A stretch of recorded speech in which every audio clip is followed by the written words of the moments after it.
പുതിയൊരു വീഡിയോയിലേക്ക് സ്വാഗതം. ഇന്നത്തെ വീഡിയോയിൽ നിങ്ങളുമായി ഷെയർ ചെയ്യാൻ പോകുന്നത് ഫയർ ആൻഡ് റെസ്ക്യൂ സർവീസസിന്റെ പുതിയൊരു റിക്രൂട്ട്മെന്റ് നോട്ടിഫിക്കേഷന്റെ ഡീറ്റെയിൽസ് ആണ്. 15/3/2021 ഈ ഒരു നോട്ടിഫിക്കേഷൻ റിലീസ് ആയിട്ടുള്ളത്. അതുപോലെ തന്നെ ഇതിന്റെ അവസാന തീയതി 21/4/2021 കേരള PSC വഴിയാണ് ഈ ഒരു റിക്രൂട്ട്മെന്റ് വിളിച്ചിരിക്കുന്നത്. അതുപോലെ തന്നെ ഇതുമായി ബന്ധപ്പെട്ട കുറച്ച് ഡീറ്റെയിൽസ് ആണ് നിങ്ങളുമായി ഷെയർ ചെയ്യാൻ പോകുന്നത്. ഫയർ ആൻഡ് റെസ്ക്യൂ ഓഫീസർ ആയിട്ടുള്ള ഒരു റിക്രൂട്ട്മെന്റ് ആണ് വന്നിട്ടുള്ളത്. SC/ST-കാർക്കാണ് അപേക്ഷിക്കാനുള്ള അവസരം ഉണ്ടാകുന്നത്.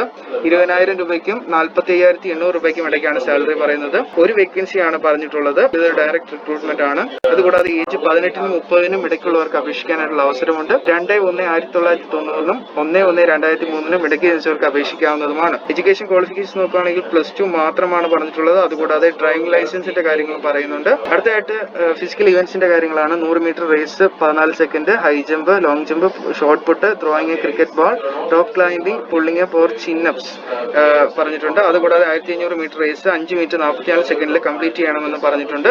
അടുത്തായിട്ട് ഐ വിഷന്റെ കാര്യങ്ങളാണ്. ലാസ്റ്റ് ആയിട്ട് മെഡിക്കൽ സർട്ടിഫിക്കറ്റ് പറഞ്ഞിട്ടുണ്ട്. ഇതൊരു മെഡിക്കൽ ഡോക്ടറാണ് ഫില്ല് ചെയ്യേണ്ടതായിട്ട് വരിക. ഇതിന്റെ അപേക്ഷിക്കേണ്ട വിധം എന്ന് പറയുന്നത് കേരള PSC വഴിയാണ്. www.keralapsc.gov.in എന്ന് പറയുന്ന വെബ്സൈറ്റ് വഴി നിങ്ങൾക്ക് ഇത് അപേക്ഷിക്കാവുന്നതാണ്. ഇതിന്റെ ലാസ്റ്റ് ഡേറ്റ് എന്ന് പറയുന്നത് 21/4/2021 ആണ്. വെനസ്ഡേ 12 മണി വരെയാണ് നിങ്ങൾക്ക് അപേക്ഷിക്കാനുള്ള അവസരം. www.keralapsc.gov.in എന്ന് പറയുന്ന വെബ്സൈറ്റ് വഴി നിങ്ങൾക്ക് അപേക്ഷിക്കാവുന്നതാണ്. സോ ഫ്രണ്ട്സ്, ഇന്നത്തെ വീഡിയോയിൽ ഇത്രയും കാര്യങ്ങളാണ് ഉൾപ്പെടുത്തിയിട്ടുള്ളത്. വീഡിയോ തീർച്ചയായും നിങ്ങൾക്ക് ഉപകാരപ്പെടുന്നു വിശ്വസിക്കുന്നു. വീഡിയോ ഇഷ്ടപ്പെട്ടാൽ ലൈക്ക് ചെയ്യുക, മാക്സിമം സുഹൃത്തുക്കളിലേക്കും ഷെയർ ചെയ്ത് കൊടുക്കാൻ മറക്കണ്ട. സോ ഫ്രണ്ട്സ്, പുതിയ ജോബ് ഇൻഫർമേഷൻ വീഡിയോയുമായി കാണാം. Good bye.